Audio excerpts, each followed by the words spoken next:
ஒரு சிஎம்னா ஒரு டிப்ளமேட்டிக் இருக்கணும். அரசியல் வந்த பிறகுதான் விளம்பரத்துக்காக நீங்க செஞ்சீங்க.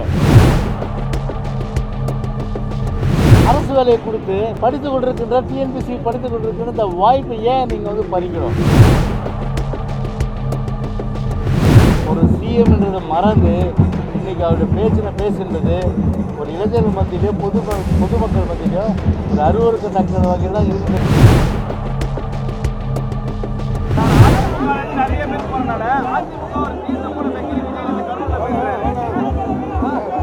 விஜய் பொறுத்தவரையில் நேற்றைக்கு கரூரில் பேசியிருக்காரு. பொதுவாகவே வழக்கமான ஸ்கிரிப்ட் தான், ஒரு புது மாதிரியான ஸ்கிரிப்ட் கிடையாது. ஒரு சிஎம்னா ஒரு டிப்ளமேட்டிக் இருக்கணும். ஆனால் அந்த ஒரு டிப்ளமேட்டிக் அந்த தன்மை இல்லாமல் ஒரு சினிமாவில் ஒரு ஷார்ட் எப்படி ரெடியாக எடுப்பாங்களோ அந்த மாதிரி எடுக்கிறதுக்கு தகுந்த மாதிரி ஸ்டார்ட் வசனத்தை ஒப்பிச்சிட்டாரு. சரி, நான் கேட்குறேன், இடைத்தேர்தலை மனதில் கொண்டு உங்களுடைய பயணம் அமைந்தது.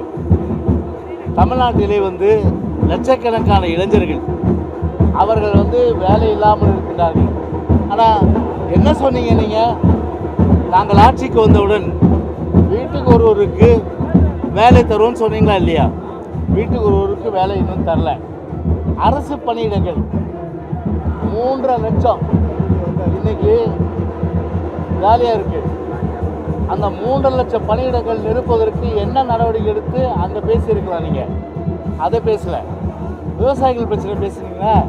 இல்லை, இன்னும் ஜூன் மாதத்தில் குறுவை சாகுபடிக்கு, குறுவைக்கு அடுத்தது சம்பாவுக்கு அடுத்தது தாளடி, முதல்ல குறுவை சாகுபடிக்கு இப்போ 9.90 டிஎம்சி தண்ணீர் வேணும்.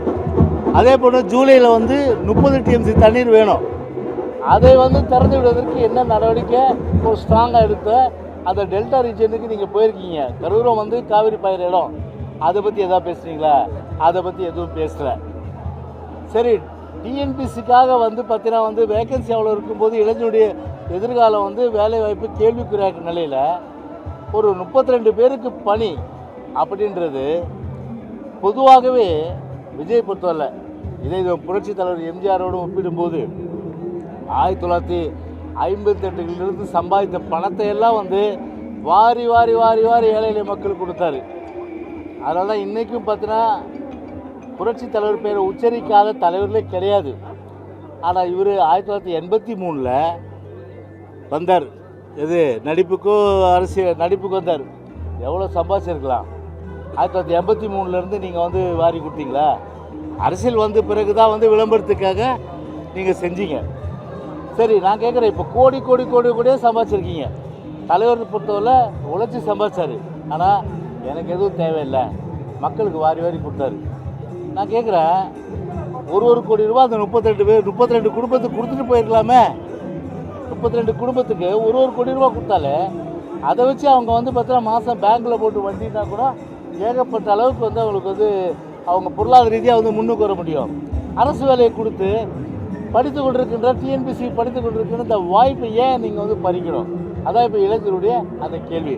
அதாவது கிராமத்தில் சொல்லுவாங்க, குறுக்கிடாத கலைத்தேங்காய் எடுத்து வழிப்பிள்ளையார் கொடுத்த மாதிரி, கலைத்தேங்காய் எடுத்து வழிப்பிள்ளையார் கொடுத்த கதையாக தான் அவருடைய கதை இருக்குது. ரெண்டாவது என்ன சொல்கிறாரு? தூய சக்தி, இந்த சக்தி, அந்த சக்தி, இந்த சக்தின்னு.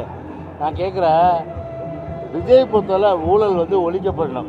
அதில் எங்களுக்கு மாறுபட்ட கருத்தே கிடையாது. ஏன்னா சமுதாயத்தில் கரையான் போல் ஏதாவது அரித்து கொண்டிருக்கின்ற அந்த ஊழல் முற்றிலுமாக ஒழிக்கிறதுல எங்களுக்கு மாறுபட்ட கருத்து கிடையாது. யாரை வச்சு நீங்கள் பேசுகிறீங்க? நீங்கள் யாரை வச்சுன்னு பேசுகிறீங்க? அதை யோசனை பண்ணி பாருங்கள். நீங்கள் அப்போ சொல்கிறது ஒன்று, ஊருக்கு தான் உபதேசம். கிராமத்தில் ஒரு பழமொழி சொல்லுவாங்க. என்ன சொல்லுவாங்க தெரியுமா? கோழி திருடனை பக்கத்தில் வச்சுக்கிட்டு ஊரெல்லாம் தண்டோரை பண்ணானா ஒருத்தான். அந்த மாதிரி தான் இருக்குது அவருடைய ஸ்டேட்மெண்ட் எல்லாம்.